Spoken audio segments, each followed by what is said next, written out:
Mga kababayan. Ayan. Magandang tanghali po, magandang araw sa atin lahat mga kababayan. Ang Team Daddy Frankie po nandito ngayon sa San Fabian, Lungos, Parak-Parak. Mga kababayan, may inilapit sa atin na isa nating kababayan na mahirap daw po ang buhay. So, samahan niyo ako mga kababayan para kausapin natin isang tatay, although hindi ko pa alam kung ano talaga ang kwento ng buhay. Mga kababayan, samahan niyo po ako para alamin natin ang kwento ng buhay ng inilalapit sa atin. Hello, Tay. Magandang tanghali po. Ano pangalan niyo, Tay? Anisera, sir. Ha? Anisera. Anisera? Kumusta kayo dyan? Mabuti naman. Pwede ba akong makituloy? Pwede ba may pagkwentuhan? Pwede may pagkaibigan? Saan ang pintuan? Ayan. Yan ang pintuan. Ito, ano po ito?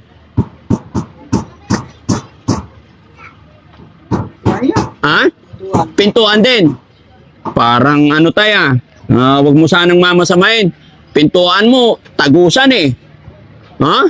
Parang hindi maganda ayon sa pungsoy, no? Kasi tapat na tapat. Kahit maliit na bahay, dapat ay, no? Pasensya ka na, nasabi ko lang, unang napansin ko eh. Pintuan doon, tapos pintuan din dito. Bakit dalawa pintuan mo, Tay? Ha? Hindi mo rin alam. Pero okay lang yun, Tay. Hindi yun ang pakay ni Daddy Frankie. Pasensya ka na. Napansin ko lang. Pero dahil sinabi mo doon ng pintuan, ikot ako para mapagpintuan tayo, ha? Pasok tayo, mga kababayan. Ayan. Pasok na ako, Tay. Upo ka, Tay. Oh. Ayan. Kumusta ang buhay? Ano pangalan ulit, Tay? Anisera, sir. Ha? Anisera. Anisera. Tay, okay lang, idikit ko tong mic sa'yo. Ilang taon na po si Anisera? 55. So, 55. Anong hanap buhay niyo po? walang kapagyak. Nagpapadyak. Kumusta ang buhay padyak? Medyo mahina. Okay ka lang, tayo, huwag kang nervyusin, tayo, ha? Para hindi nervyusin si tatay, magpapakilala muna tayo. Tay, ako po si Daddy Frankie. No? Opo. Mga kaibigan ninyo, huwag ka pong kabahan. Wala po kaming masamang intensyon. No? Opo. Gusto lang namin makipagkaibigan.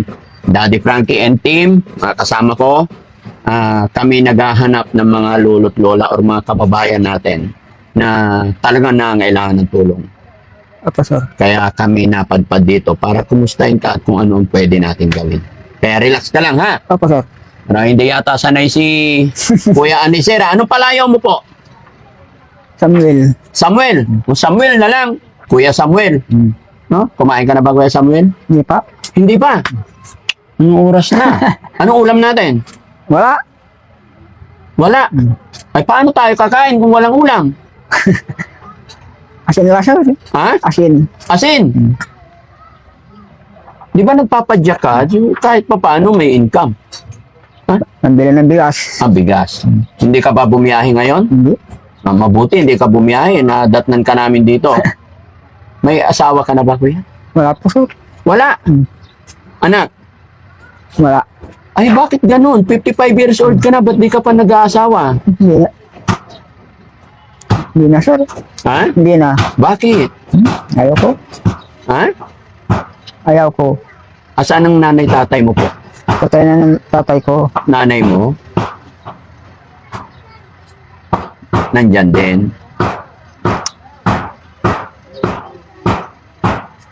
Mga kapatid mo? Hindi na malayo.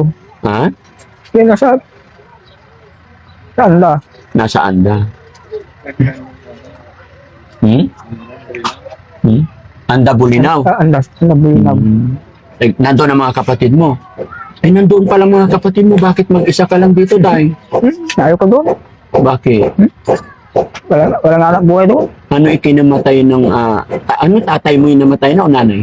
Tatay. Namatay na yung tatay mo. Bakit namatay? Ano ikinamatay niya? Yung asma. Okay ka lang, Day?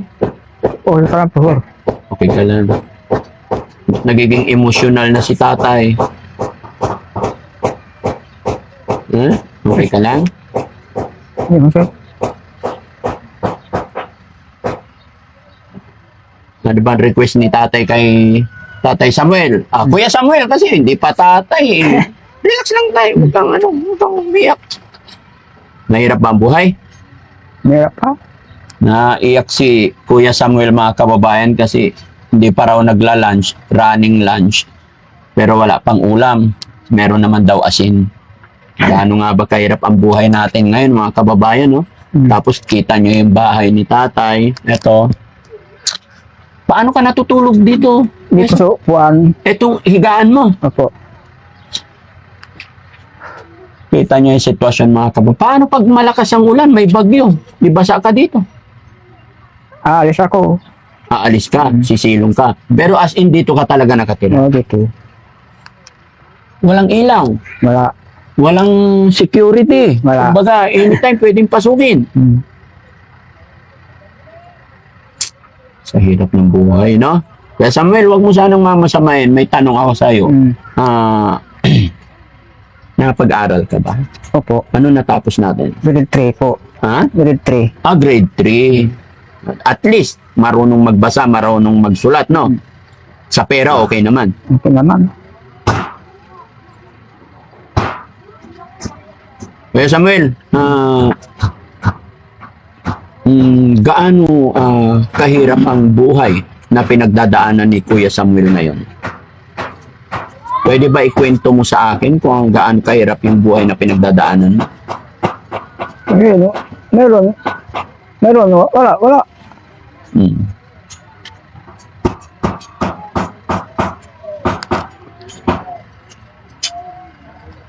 Bakit hindi ka nag-asawa, Kuya Samuel?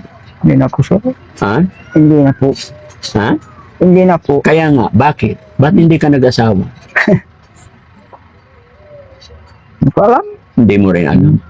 Kasi syempre, kailangan natin mag-create ng pamilya para pag tumanda tayo, may mag-aalaga din tayo sa atin, di ba? Paano yan, Kuya Samuel? Pagka lolo ka na, hindi mo na kayang magpadyak. Sinong maggagabay sa'yo?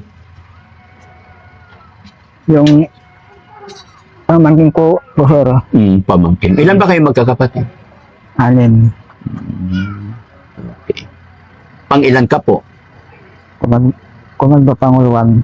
Pangalawa sa panganay. Sunod sa panganay. Sunod. Sige, tatay, no? Ano yun, nagsasaing ka rin dito? Opo. Saan ang bigas mo? Sa garita, bibili ako. Pag magsasaing, bibili. Kala ko may sinaing ka na, may kikain sana ako eh. Wala po, sir. Wala pa. May pera ka ba dyan? Para bili tayo, bigas. Magsasaing tayo, dito kami makikain. Wala talaga. Nakakaawa naman mga kababayan, no? Sa ganitong sitwasyon. Sige, dahil walang bigas, walang pera. Guys, may bigas ba tayo? Pahingi ako isang sakong bigas. Bigyan natin si Kuya Samuel. Kasi, pag magsasaing daw siya, Bibili. saka lang bibili. Ganun naman siguro talaga mga kababayan. Dahil sa kawalan, hirap ng buhay. Kaya bigyan natin si Kuya Samuel. Lungkot ng buhay niya, no? Umiiyak, kinakausap pa lang, umiiyak na. Relax ka lang. Ayan. Dito. Ayan.